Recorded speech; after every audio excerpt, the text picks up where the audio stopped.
Thank you for listening to the Gateway to the Rockies podcast from Visit Aurora. From the rafters of the Stanley Marketplace, this is the show dedicated to telling the stories of Aurora, Colorado. Hi there, I'm Dave, the Director of Marketing for Visit Aurora. Today we're diving into the colorful, creative, and downright epic world of cosplay and pop culture.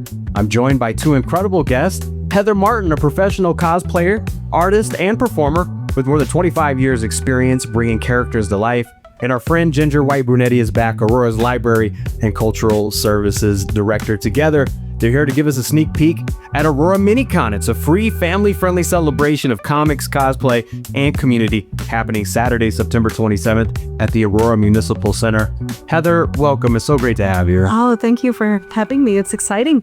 Professional cosplayer, artist, and performer for over 25 years. Let's go back to day one. What first drew you to cosplay and what keeps you passionate about it after all these years? Oh, well, okay, so this is going to sound kind of weird, but it's actually the problem solving. I've always been a fan of puzzles, and the challenge of taking something that's only exists in 2 dimensions and actually turning it into a 3D outfit has it's just a fun challenge. You're constantly figuring out the engineering of things and solving things, and so that keeps my brain busy and keeps me happy. How do you engineer a personality of a character beyond what has been in the lore? Oh goodness. Well, to be honest, I'm not one of those cosplayers that does the characters quite as much. Yeah. I'm usually just myself when I'm in costume. Every now and again, there will be an event like, for example, the 1940s ball where I put on a British accent when I'm Peggy Carter. But for the most part, it's just me in the costume being myself, and I don't really try to emulate the characters as much as some other folks do, but I admire them. Do you remember your first cosplay and how did Phil stepping into character for the first time? Oh yes. Oh my goodness. So I started out in the anime convention world, and there was an animation called Devil Hunter Yoko. It's a Japanese one from back in the 80s, I believe. And or maybe it was the early 90s. I can't remember. It's been a while.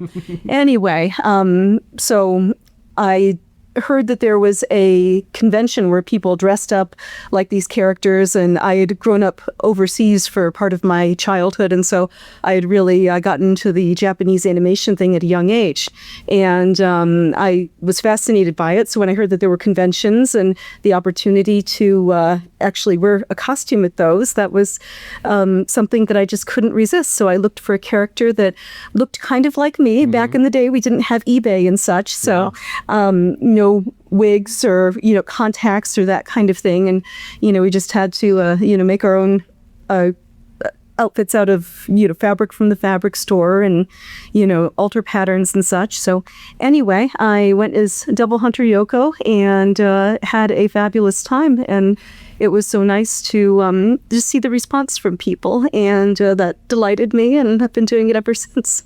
Ginger, it's so good to have you back. Thanks for having me, Dave. How fun is this event? Oh, it is super fun. Our team at Library and Cultural Services and Parks, Recreation, Open Space have a ball planning this event. And I had a chance to experience for the first time last year. It was my first year with the city of Aurora. And seeing families, kids of all ages, grown-ups, dressed up as, as a family, in character, it was just a hoot. People really get into it. And so it's always a beautiful day. I'm knocking on wood because hopefully September 27th will be just as beautiful as it was last year. But people really, it kind of kicks off the fall Halloween costume season, and so people really get into it. What kind of impressed you the most year one? What was like, oh, okay, I'm really excited about this? Yeah, well, 2 things. One was R2-D2. I had a chance to to take R2-D2 on a news program and show him off. And so that was a lot of fun, and just seeing R2-D2 in the wild is always a fun experience. And then I mentioned it a minute ago, really seeing families. I mean, we have a costume contest that happens every year. Yeah. We'll have one again this year at 4:00. And families get into it, and so seeing mom, dad, siblings all dressed up as, and anything from superheroes to dinosaurs to you name it. It was really fun to watch. So I can't wait. We love to scream it from the mountaintop. Aurora is Colorado's most diverse city. How does that influence the type of, cultural programs and events that you help bring into life? Yeah.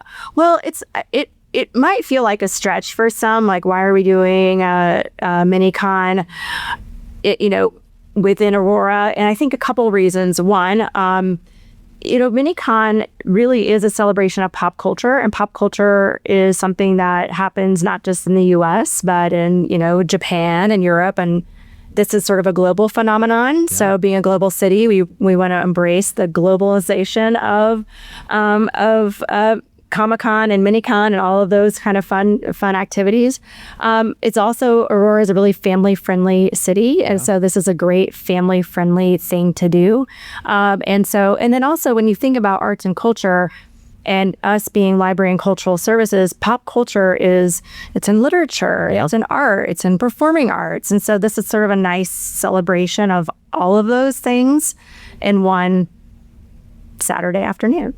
Heather, cosplay is a mix of artistry, performance, and fandom. Which of those elements kind of speak to you the most when you're creating? Oh my gosh, all of them.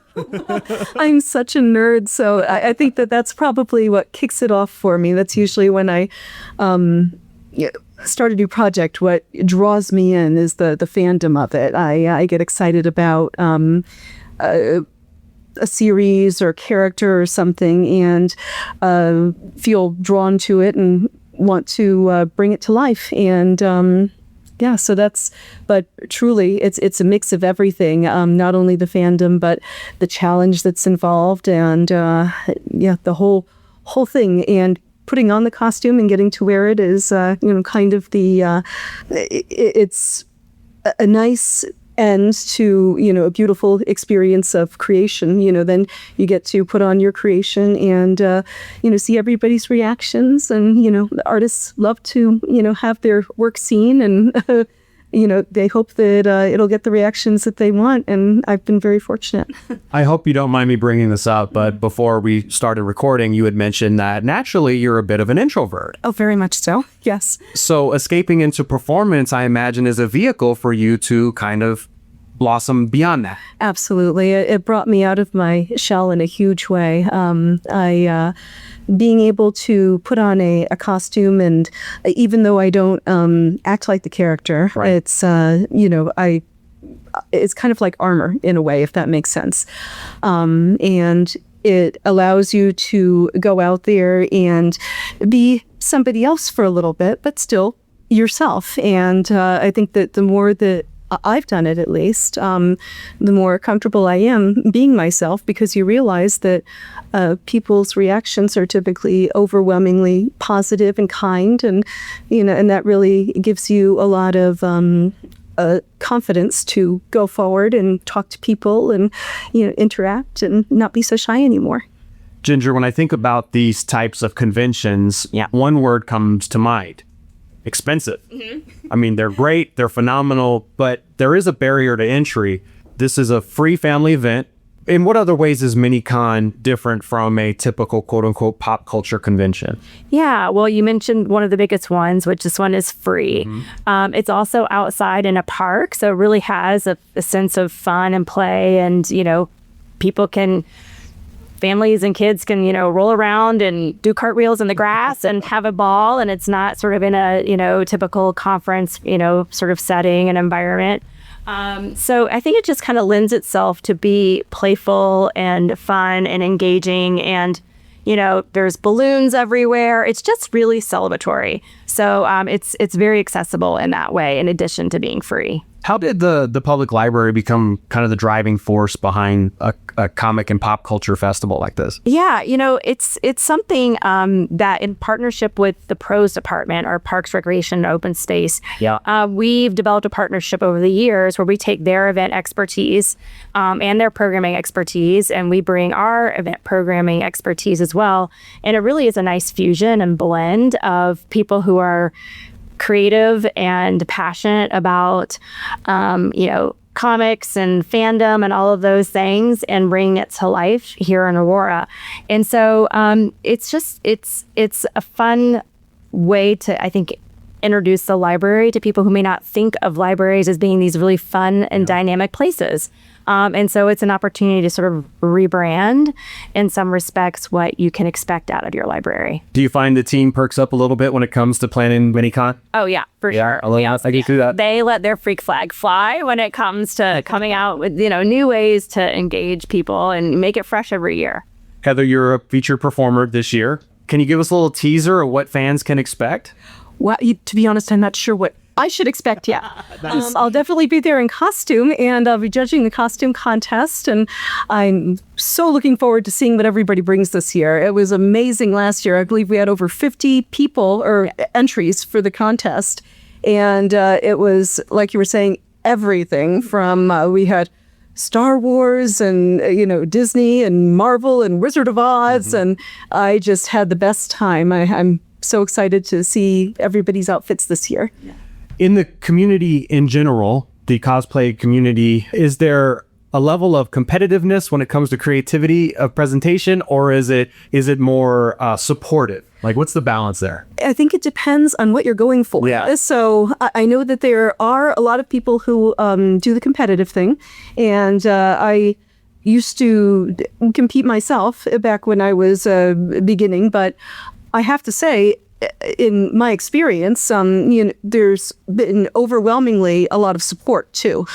People are willing to share their knowledge. I love, sharing when I learn a new tip or trick, when it comes to costuming or sewing or, mold making or what have you, just you go, hey, everybody, look what I learned. And here it is, basically. I actually, on my social media, every Tuesday, I do a Tip Tuesday. Oh, nice. So that, and I haven't repeated myself yet, and it's been several years. So go ahead and plug your Instagram. What's the handle? It's HeatherAfterCosplay, and thank you for that. Of course. Yeah. Did you have a natural ability when it came to creating the costumes? Like, did you grow up sewing? Did you have a natural ability to that, or is that something you developed? I've always been artsy. Yeah. So always been drawing and enjoy that kind of thing.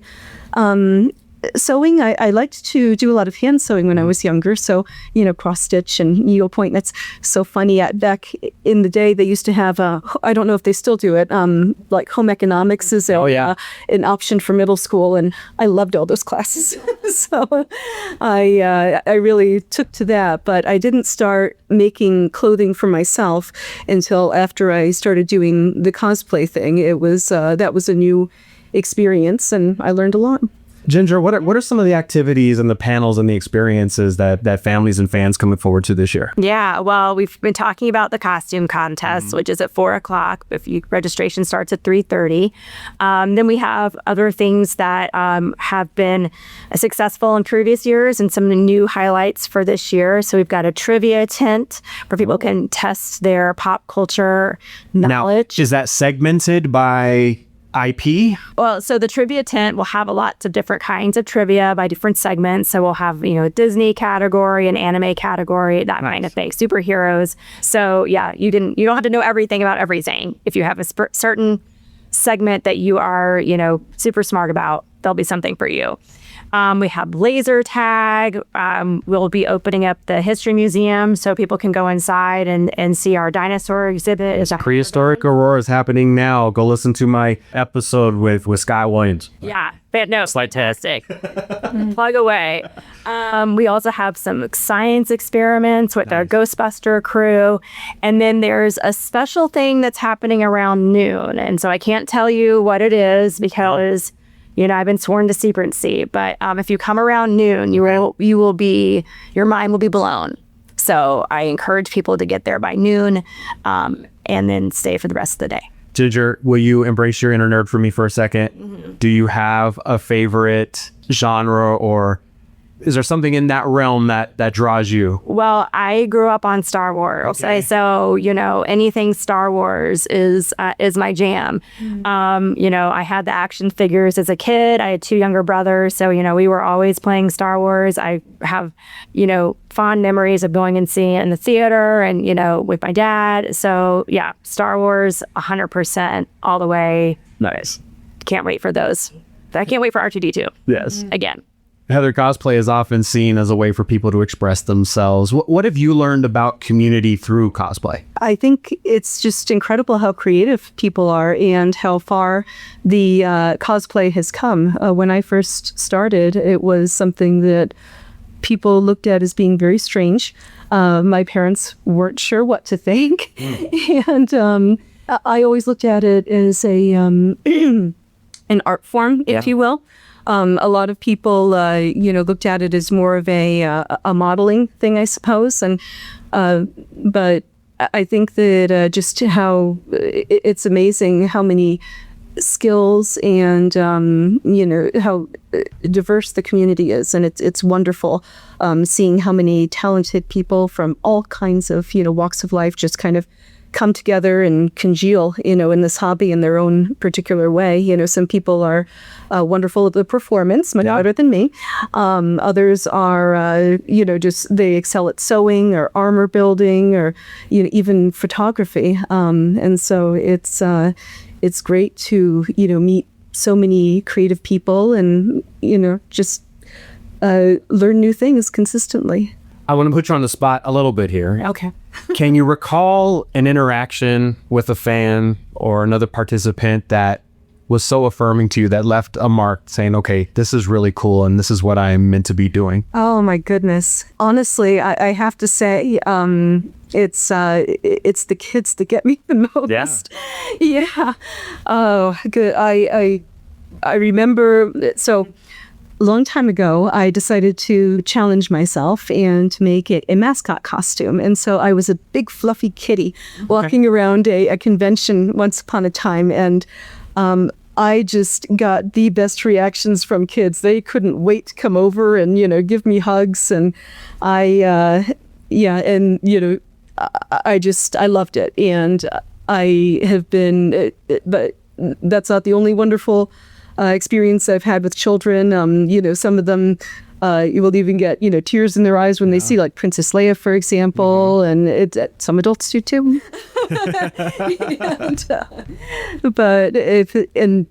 I have the best time with it, and it certainly makes you feel a lot more confident when you see somebody coming at you with just unadulterated joy, and and it makes it a lot easier for you to just reflect that and give it back, and that's something that I adore about the cosplay community. Let's say there's a child listening right now and they're really curious about designing their own costumes and getting involved in the community, but they just haven't quite had that confidence push just yet. What advice would you give to that young person? I would just say go for it, but there's no need to be hard on yourself, especially at first. Go ahead and buy your costume. There's amazing resources available now. It's incredible what you can get online. And just wear it, see how you like it. And I believe that, again, just the reactions that you get from people, it's amazing when folks want to take your picture. I'm still like, really? You want my picture? Okay. And I'm, almost 30 years into it by now. So it's a wonderful feeling. And, I think that it's great for a lot of people. Some folks are a little bit more shy. And so if you're curious, I say just go ahead and, get yourself something, make yourself something if you're, feeling extra ambitious, but you just go for it and put yourself out there a little bit and just see what happens. Love that. Ginger, Aurora's been building momentum with, festivals and cultural events. How does Mini-Con kind of fit into the city's bigger vision for arts and culture? Yeah, well, one of the things we know about our Aurora residents is they do love festivals and events, and they come out for them. And so this is another great way for the community to come and gather and be together for something as fun as Mini-Con. But, obviously 4th of July is another example, or some of our concerts and movies in the parks. And so, this is just another way in which we try to find ways to gather as a community. And so, I'm hoping that this is something that the community continues to embrace, and not just Mini-Con, but other, festivals and events as they either are produced by the city or by other organizations that, want to use one of our parks or open spaces to create something really magnificent. For somebody that's attending for the first time, what should they bring? What should they not bring? Yeah. Well, bring a sense of excitement and exploration. Yeah. You don't have to bring your wallet. You can come as you are, or you can come, dressed up and ready to participate in that costume contest. So really, it's about, coming with a sense of fun and exploration and, an open mind, because I think you will be surprised at some of the things you get to see, but there's some things that, you would expect. And I just think it's a fun day for everyone. Heather, what's been your most challenging cosplay, whether through build or performance, and how did it kind of push you creatively? Oh, gosh, there have been a lot of challenging ones over the years. So there was one that I was actually sponsored to do not too long ago. Well, gosh, it's been a couple of years now, I guess, but it actually took over a year to make this costume, and it should not have been difficult.